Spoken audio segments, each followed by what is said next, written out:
영상을 찍었는데 영상이 안 찍혔어요. 혼자서 주저리 했더라고요.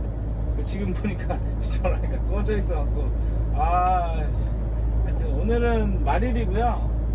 3월 말일입니다. 영상을 뭐 자주 올렸었어야 되는데 영상을 자주 못 올려서 일단 너무 죄송하고요. 너무 같은 얘기만 하고 그러면 지겨우니까 그런 것들을 안 하려고 다른 것들을 막 생각을 하다 보니까 뭐 어떻게 얘기할지 어떻게 해야 될지 좀 생각해서 그냥 좀 영상에 대해서 많이 못 올리고 이러는 부분들이 없지 않아 있는 것 같아요. 일단 너무 죄송합니다.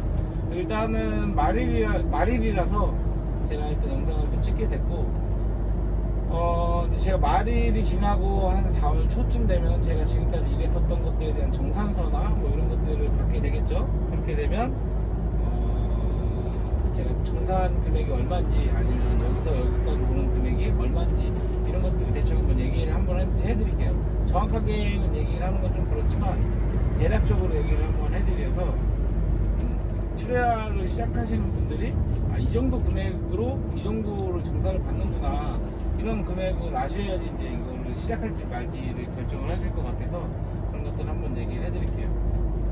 자, 오늘은 말이다 보니까 화물복지 카드에 대해서 얘기를 한번 해볼까 합니다.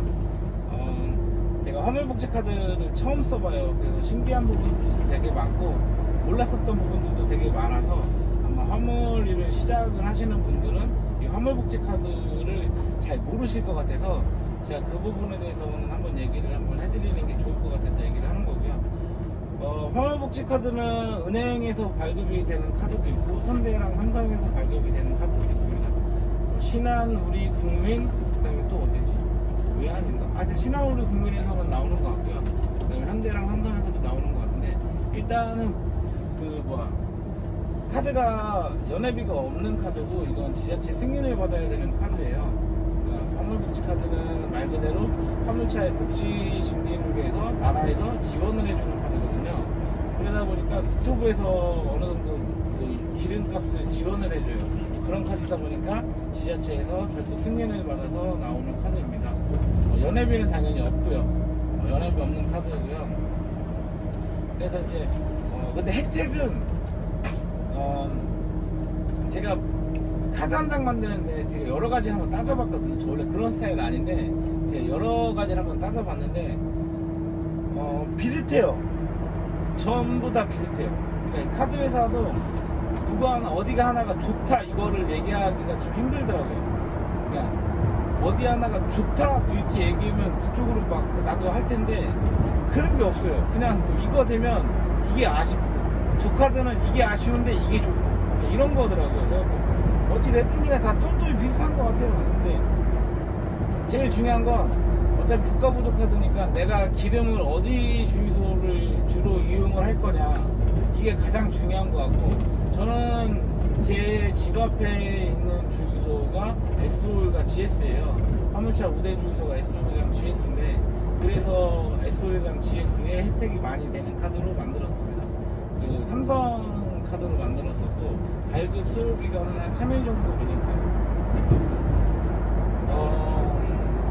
리터당 전월 실적에 따라 틀리지만 일단 리터당 100원을 할인을 받고 첨부 할인을 받고 지자체에서 나오는 국토부에서 진행하는 할인을 또 받게 되고 그러다 보면 일반적으로 경유 가격 대비해서 좀 많이 저렴하게 진행을 하는 거고 저는 솔직히 카드를 만들기 전에 몰랐어요. 이게 화물차가 이 정도의 금액으로 기름을 넣는지 그거를 이제서야 알게 됐고 화물복지 카드를 발급을 하게 되면 어플을 한 개 받게 되거든요. 화물복지 카드 어쩌고저쩌고 어플 근데 그 어플을 받게 되면 내가 실시간으로 기름을 넣었었던 주유소 그 다음에 리터수 금액 그 다음에 유가보조 금액 이렇게 딱 찍히게 돼요. 그래서 내가 한 달에 이 정도 기름을 넣었구나 이 정도 기름이 남았구나를 알게 되는 거고 저는 12톤 이상 화물차가 최고 많이 지원을 받는 것 같아서 지금 한 달 유가보조 리터는 4,300리터입니다. 4,300리터 안쪽으로 기름을 넣으면 유가보조를 받을 수 있고요. 그 외쪽으로 기름을 넣으면 4,500리터를 넣었다 그러면은 200리터에 대해서는 일반 유가보조 없이 일반 화물차에 일반 경유 가격 그대로 집어 넣는 것 같아요. 그리고 제가 또 신기했었던 건 화물복지 카드는 그 신용한도랑 주유할 수 있는 한도랑 따로따로 돼 있어요. 그게 어떤 얘기냐면 일반 신용카드라고 생각을 하고, 일반 신용카드는 내 한도가 10만원이야. 신용한도 카드 한 장에 10만원짜리 카드예요. 10만원짜리 카드면 내가 그 뭐 승용차에 기름을 넣든 뭐 카니발에 경유를 기름을 넣든 그 10만원 넣으면은 카드를 못 쓰잖아요, 다음 달까지. 근데 이 유료 카드는, 화물복지 카드는 내가 신용한도가 10만원이다 그러면 기름을 넣을 수 있는 한도가 따로 부여가 돼요. 그래서 기름을 넣을 수 있는 한도가 있고 따로 있고, 그 다음에 신용을 한도가 따로 별개로 나눠져 있습니다. 그러다 보니까 되게 좀 신기하더라고요. 그래서 저는 뭐 똑같은 거, 이거 뭐 기름 한도는 똑같을 것 같은데요. 제가 아직 다른 사람들한테 물어보진 않았는데 기름 한도는 똑같겠죠. 뭐 제가 주유할 수 있는 한도가 4,300리터 이건 뭐 나라에서 정한 거니까 똑같을 테니까 하고, 주유할 수 있는 한도는 한 달에 810만 원 정도 나오고요. 신용 한도는 한 1,800만 원 정도 나오더라고요. 삼성카드가 좀 신용이 잘 나오는 것 같아요. 저 이거 말고 그냥 일반 은행 카드로 뭐 신한이나 우리카드 뭐 이런 거, BC 뭐 이런 거 보면은 실적이 있겠죠. 당연히 제가 지금까지 하면서 실적이 있는데 그렇게 해서도 보면은 뭐 한 1,200, 1,500 이 정도인데 삼성카드는 뭐 만들었는데 그냥 1,800원 주니까. 근데 저 고등학교 3학년 때 면허증 따자마자 차 갖고 운전하고 다녔거든요. 근데 신용카드를 처음 만들었었던 것도 삼성카드예요.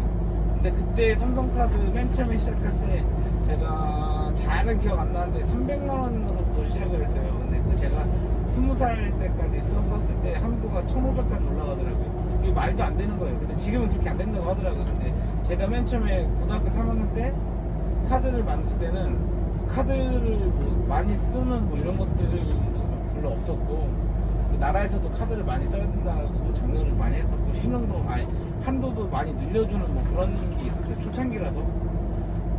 그래서 뭐만 하면 한도가 쭉쭉쭉쭉 오르더라고요. 근데 말이 안 되지. 고등학교 3학년 이제 20살 된 애들한테 한도를 1,000만 원 이상씩 줘버리니까 그때 어떻게 됐겠어요. 뭐 그 돈 다 쓰지. 군대 갈 때 엄마한테 마지막으로 농사훈련소를 입소했는데 엄마한테 질질 울면서 엄마한테 안아주면서 엄마한테 마지막으로 군대에서 나 마지막 완소리가 엄마 나 카드값이 너무 많이 나서 카드값 한 번만 부탁해. 그렇게 하고 군대 들어갔어요.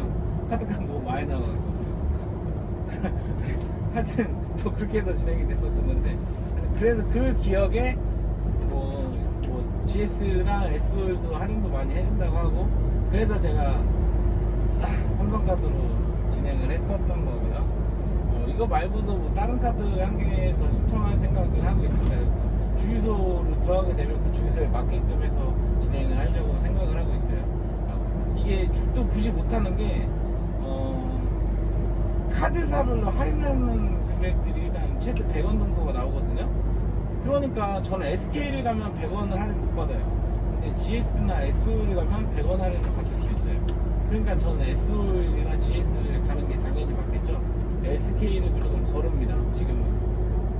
그러니까 혹시 모르니까 SK도 모르니까 어차피 연회비가 없거든요, 화물복지 카드는. 그래서 신한이나 그걸 SK 되는 카드, SK만 되는 카드 그거 한 개 다시 만들까 그 생각이 들어요.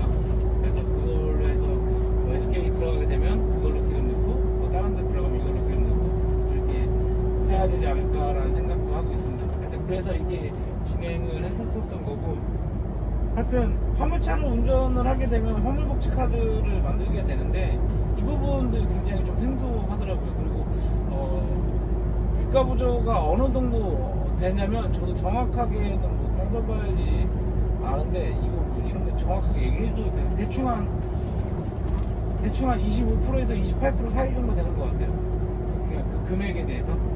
그러니까 그 주유소별로 그 금액이 있잖아요. 뭐 1,000원이면 1,000원, 1,500원이면 1,500원, 1,300 매도면 1,300 매도. 그 금액에서 대략 25에서 28% 사이 그 정도가 유가보조로 들어오는 것 같아요. 그러니까 좀 괜찮죠. 유가보조 그 정도 25% 받고, 카드사에서 할인해주는 거 100원 이렇게 받고,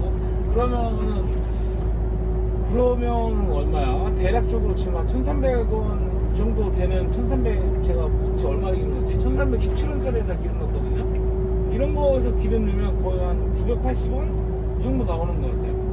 980원짜리 기름 넣는 것 같고, 뭐 나쁘지 않은 것 같습니다. 근데 뭐 화물차는 원체 이제 기름을 많이 쓰니까 이런 것들은 좀 어느 정도 해줘야 되지 않을까라는 생각이 들고, 아직 초창기라 그런지 모르겠지만 저는 괜찮은 것 같아요. 근데 이게 화물 유가 보조금은 뭐 따로 통장으로 찍혀서 들어온다고 하더라고요. 아직 그걸 언제 찍히는지도 몰라요. 언제 찍히는지도 몰라서 아직 받아본 적도 없고, 그래서 또 받게 되면 기분이 좋겠죠. 그거 받게 되면 또 알려드릴게요. 그거는 따로 들어온다고 하더라고요. 그건 보너스 개념으로 제가 생각하고 있어요. 보너스 개념. 보너스 개념으로 그냥 제 비상금으로 차곡차곡 쌓아놓는 걸로 하겠습니다. 아무도 모르는 거, 집사람도 모르는 거, 이걸로 해서 제가 쌓아놓는 걸로 할게요. 다른 것들은 없는 것 같고. 그래서 이제 화물차로 운전하시면 유가보조 카드를 만들게 되고 이렇게 되는 건데, 유가보조 관련돼서도 화물차 운전하시는 분들 신경 되게 많이 쓰세요. 왜냐면은 화물차 하시는 분들이 한결같이 얘기하는 건, 화물차에서 남는 거는 내가 순수익으로 남을 수 있는 것들에 대해서 가장 큰 비중을 차지하는 건 기름값이다. 내가 한 달에 기름을 얼마나 쓰고 얼마만큼 남기는지에 대해서 가장 크게 좌지우지하니까 기름값이 가장 세다. 그러다 보니까 유가보조랑 이런 것들을 생각을 되게 많이 하는 거고, 그러다 보니까 뭐 유가 부정수급도 일어나게 되는 거고 뭐 이렇게 되는 것 같아요. 근데 저는 부정수급의 개념을 아직 잘 몰라요. 어떻게 해야지 부정수급인지. 저는 뭐 제가 부정수급을 해야 될 상황이 나오면 부정수급을 당연히 하겠죠? 전 별로 그런 거 신경 안 쓰니까. 근데 어떤 게 부정수급인지도 모르겠고, 저는 지금 집에 있는 차가 다 휘발유예요. 디젤 차 별로 안 차거든요. 그래서 부정수급을 할래야 할 수가 없어요. 저는 차 기름을 2차밖에 못 넣어요. 늘 차가 2차밖에 없어요. 그래서 다른 차에다 뭐 넣는다 안 넣는다 뭐 이런 것들은 없는 것 같아요. 이게 부정수급 아닌가? 다른 차에다가 승용차나 뭐 집에서 쓰는 차에다 넣으면 부정수급, 제가 간단하게 생각할 때 그게 부정수급일 것 같은데, 저는 일단 그럴 일은 없으니까 이제 좀 마음 편하겠죠? 하여튼 뭐 그래서 그랬던 거고, 다른 거는 별로 없는 것 같아요. 그래서 어찌됐든지 간에 차를 사고 대충 한 보름 정도, 보름이 채 안 되는 시간 동안 제 일을 했었었고, 이제 4월 달에 정산도 받을 거고, 그 다음에 정산서를 내가 또 받을 거고, 그러다 보면 제가 이 차를 사서 운행을 한 게 잘 했는지 안 했는지에 대략적인 제 생각도 어느 정도 확립을 할 거고요. 뭐 테스트를 해본다, 뭐 일자리 뭐 테스트를 해본다 이렇게 생각을 해서 뭐 이런 거 저런 것도 알아보고 하긴 했었었는데, 어찌됐든지 간에 지금은 돌이킬 수는 없잖아요. 그러니까 잘 한번 열심히 이 안에서 열심히 한번 해보고요. 그리고 4월 달에도 매출이 이 정도 수준이고 뭐 이렇게 더 이상 이렇게 희망이 없고 이렇게 되면 4월 달에는 다른 사무실을 찾아야 되지 않을까라는 게 3월을 마감을 하면서 제 생각이고요. 그렇게 했었을 때는 저도 되게 냉정하게 움직여줘야 될 부분들일 것 같아요. 그러니까 그때 그런 상황이 좀 안 나왔으면 좋겠는데, 여기 사무실에서도 많이 좀 챙겨주고 그러면 좋은데, 뭐 말로는 뭐 많이 챙겨주는 어쩌냐고 이렇게 하고 뭐 어쩌고저쩌고 얘기하는데, 왜 와닿는 건 하나도 없는 거 모르겠어요. 말만 어쩌고 저쩌고 무슨 뻔지르라고 하니까, 내가 조금만 알고 조금만 아는 사람이라도 좀 많고 그랬었으면 이제 바로 깜짝이 때려버리니까, 그게 안 되니까 좀 답답한 부분들이 아주 많습니다. 아주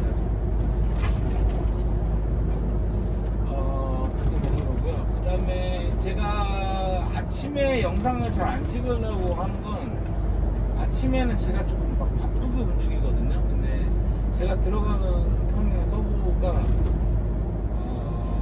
되게 유명해요.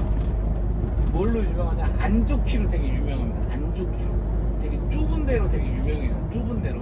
여기는 컨테이너가 못 들어오는 곳으로 다 알고 있고, 그렇게 알고 있는데, 제가 여기 들어오는 거거든요. 저는 여기 저반을 막 되게 좁아요.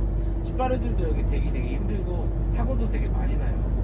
그래서 제가 그거 운전하느라고 조금 신경 쓰고 빨리 왔다리 갔다리 하느라고 신경 쓰고 해서 그런데 여기는 제가 아침에 들어간 여기 시간타임 뭐 잘못 잡아서 들어가면 한 2-3시간 뒤로 쫙쫙 밀려요. 그러니까 이게 답답하죠. 그래서 그랬던 거고, 제가 기회가 되면 아침에 거기가 얼마나 좁은지 얼마나 복잡한지 한번 보여드릴게요. 되게 좁아요. 제가 생각해도. 그리고 접안하는 것도 트레라 접안하는 게 생각보다 되게 어렵게 되는 데고, 그래서 뭐 초보분들, 저도 초보지만 저보다 더 초보신 분들이나 좀 경험이 있으신 분들도 굉장히 어려워하시는 부분들이 여기 터미널이에요. 그러니까 제가 그거는 내일 아침은 저는 좀 한가하거든요. 조금 한가하게 되면 영상도 한번 찍게 되고요. 저는 근데 아침에 그 신발이 타시는 분들이랑 커피도 마시고 막 얘기하고 노가리 까고 친해져야 되기 때문에 그것 때문에 또 조금 못 찍는 경험들이 좀 있어요. 하여튼 오늘의 영상은 뭐 여기서 마무리하는 걸로 하고요. 3월달 영상이 지금 여기서 마무리가 되지만 4월달은 보다 좋은 영상으로 보다 알찬 내용으로 화물차를 시작하면서 실질적으로 모르시는 것들 이런 것들이구나, 내가 새롭게 알게 되는 건 아마 잘 모르시는 부분들이겠죠. 그런 것들 더 많이 알아서 더 많이 공유할 수 있는 그런 또 멋진 한 달이 되었으면 좋겠습니다. 일단 3월 한 달 너무나 고생 많이 하셨고요. 말일인데 오늘은 날씨도 화창했었고 날씨도 따뜻했었고 다행이었었던 것 같아요.